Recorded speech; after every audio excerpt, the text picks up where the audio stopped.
जय जगन्नाथ जय जगन्नाथ जय जगन्नाथ। दशम अध्याय। हस्तिनापुर कार्य सारी द्वारका गमन्ते मुरारी।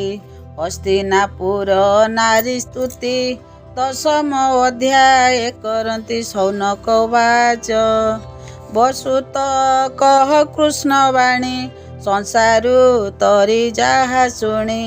पंडुराजार मृत्यु काले दुष्टे जे राज नेले बळे। गोविंद पादे आश्रा करी से आत ताई जने मारी। पंचभ्राताए एक मेले प्रजा को पाली राज्य कले। तेबे की कले पांडु सुते स्वभावे कृष्णर संगते। सुत उवाच पांडव वंश रक्षा करी पुरुवंश को नर हरि। क्रोध नले भस्म कले दावाग्नि जेने वनस्थले। युधिष्ठिरंकु राज्य मध्य कृष्ण स्थापिले राजपदे। भीष्मक तहु धर्मवाणी जेबा कहिले चक्रपाणी। से बाक्ये शोक मोह छाड़ी प्रजा पालने चित्त बड़ी। आनंद मने धर्म बला प्रजा पालने मन देला। कृष्ण रे तेजे राजा गणे सेवंती युधिष्ठि चरणे। समुद्र अंत जाए मोई धर्मनंदन आज्ञा बई। प्रजा बांछते मेघमाल भूमि रे बरसंती जल। कामधेनुर प्राय मोहि प्रजा कल्पिते शस्य देई। गोपाल गोष्ठ मध्ये ताई अनेक क्षीर दियंती गाई। नदी बहंती पुरी जले समुद्र रहिला निश्चले।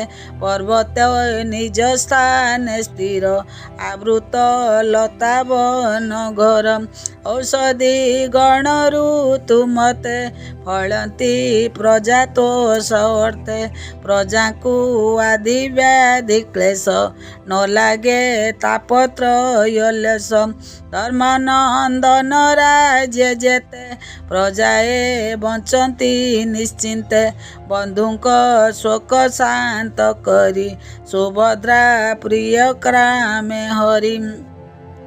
हस्तिनापुरे ऋषिकेश पावे बंचिले केते मास। द्वारका गमने उद्योगी युधिष्ठिरंकु आज्ञा मागी।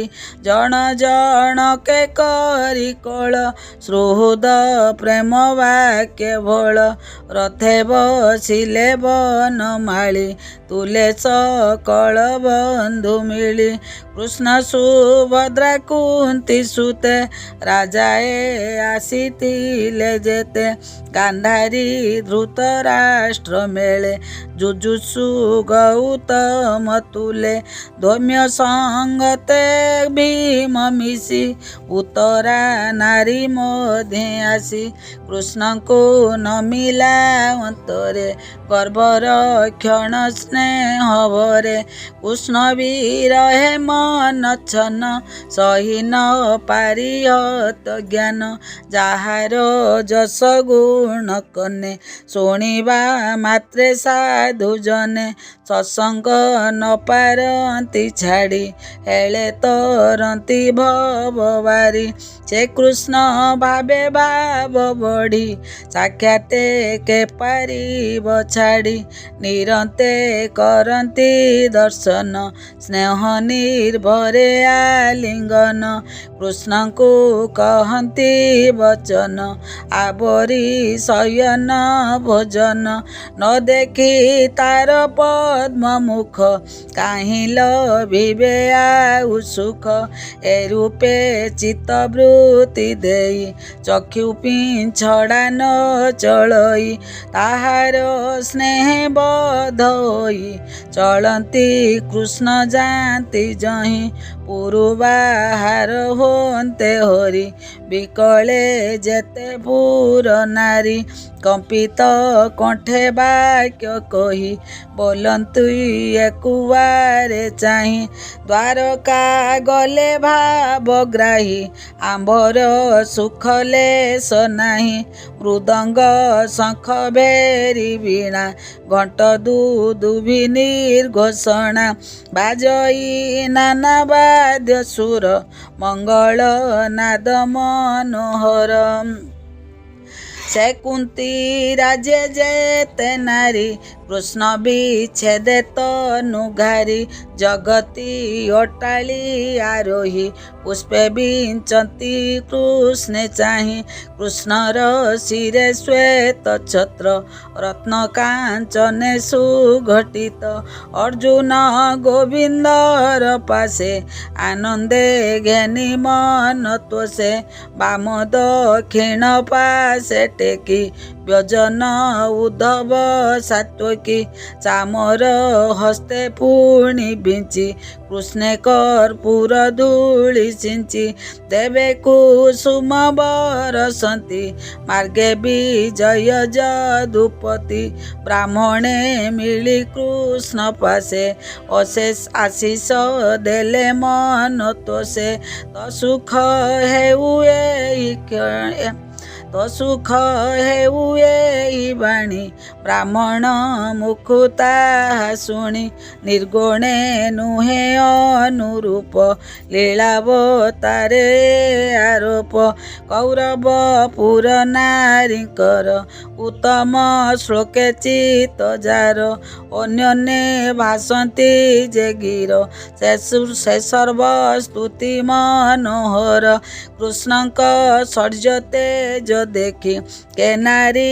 କହେ ଶୁଣ ସଖୀ ଏ ହରି ପୁରୁଷ ପୁରାଣ ଆତ୍ମାକୁ ଆତ୍ମାରେ ନିର୍ମାଣ କରି ସକଳ ଦେହ ବସେ ରହି ଏକ ବସେ ସେ ଗୁଣତ୍ରିତ ଏ ଜଗତ ମାୟାର କରେ ଆତଜାତ ଆତ୍ମାରେ ଆତ୍ମା ଭାବ ବହେ ସକଳ ଶକ୍ତି ଜ୍ଞାନ ରହେ ଯେସନେ ସର୍ବଶକ୍ତି ଲଇ ଦିବସ ଅନ୍ତେ ପ୍ରାଣୀ ଶୋଇ ପୁଣି ଉଠଇ ରାତ୍ର ଅନ୍ତେ ବିଷୟ ଧ୍ୟାନ କରେ ଚିତେ ତେନେ ହାର ବୀର୍ଯ୍ୟ ବଳେ ପ୍ରକୃତି ପ୍ରସରେ ଶୈଳେ ଯାହାର ନାହିଁ ନାମ ରୂପ ଅନାଦି ନିର୍ଗୁଣ ନିର୍ଲେପ ଜୀବର ସଙ୍ଗେ ଭୋଗ କରି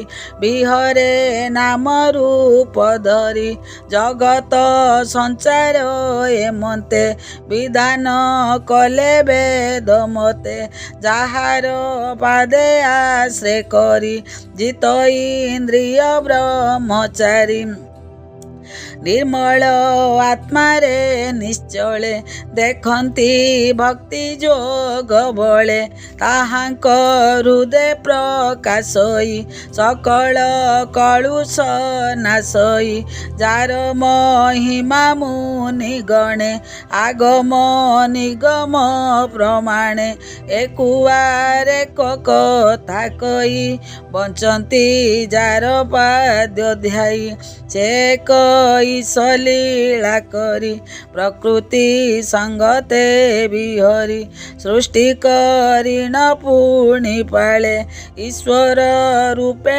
ଅନ୍ତ କରେ ସେ ଦୋଷ ନ ଲାଗେ ତାହାର ନଳିନୀ ଦଳେ ଜହ୍ନେ ନିର ସେଇଏ ଆମ୍ବ ଦୃଷ୍ଟି ପଥେ ଦେଖ ଗୋ ସଖୀ ଅଚିରତେ ଦୁଷ୍ଟ କ୍ଷତ୍ରିୟ ଯେତେବେଳେ ଅଧର୍ମେ ଗ୍ରାସନ୍ତି ଶୈଳେ ଏ ହରି ସଦ୍ଗୁଣ ଧରି ନାନା ଶରୀରେ ଅବତରି ଯଶ ବିସ୍ତାରି ଦୟା ସଙ୍ଗେ ସୁଖ ବିହରେ ଯୁଗ ଯୁଗେ ଯାଦବ କୁଳ ଏ ସଂସାରେ भाग्य के करिब गोचरे पुरुषोत्तम श्रीपति जेणु जादवे उत्पत्ति जार निवास मधुवन तेणु स्वभावे पुण्यतम रजनी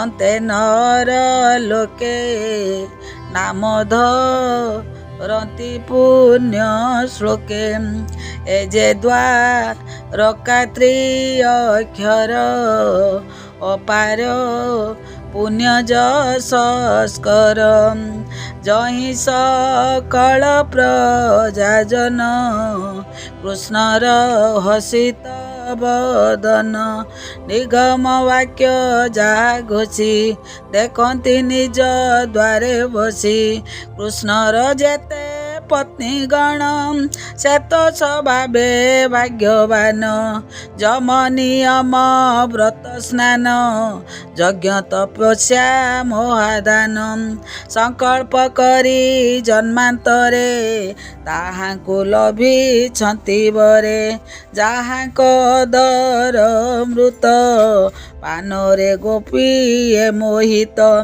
नित्य पिबन्ति सुख बरे के भाग्यवंत तांक तुले रुक्मणी स्वयंवर काले सभार मध्य नृप मेले कृष्ण विषये जेते वादी क्षत्रिय शिशु पाल आदि तांक दर्प नाश करी कन्या हरिले नर हरि नारकासुर बद्ध करी 16 सहस्र कन्या हरि रुक्मणी आदि जाम्बवती अपरे जेते नारी छंती से बधू जने तार संगे खटंती सबु भाग्य रंगे तार कटाक्ष बस होई निश्चल चित्ते रूप ध्याई निरते कृष्ण घेनी घरे प्रेमे सेवंती तापयोरे पारिजातक आदि दान देई आनंद ताक मन करीण प्रभु भावग्राही तांक संग न छाड़ई कुरुमंडल बधू जने एमते बाणी अन्य स्मित इंगिते ताहा लखी रथे चलिले पद्म आखि कृष्णर स्नेह मने धरी पांडवे घेनी सैन्यचारी शत्रुंक भय चिते चिंती कृष्ण को आवरी चलती केते हैं दूरे भावग्राही पांडव मान कुरुहाई उद्धव आदि प्रिय संगे चलिले निज पुर मार्गे कुरु जांगल देश किणी पांचाल देश सुरसेनी जमुना देश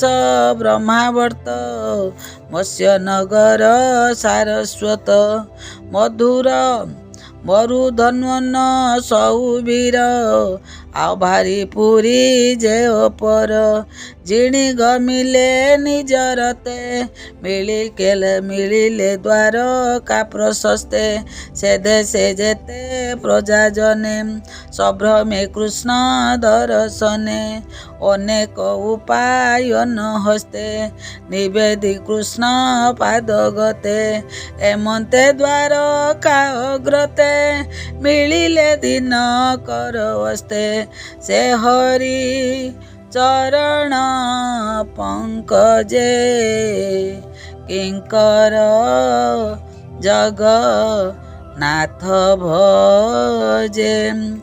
इति श्रीमद्भागवते महापुराणे पारमहंस्यां संहितायां प्रथमस्कन्धे नैमिषोपाख्याने श्रीकृष्ण द्वारकागमनं नाम 10 अध्याय।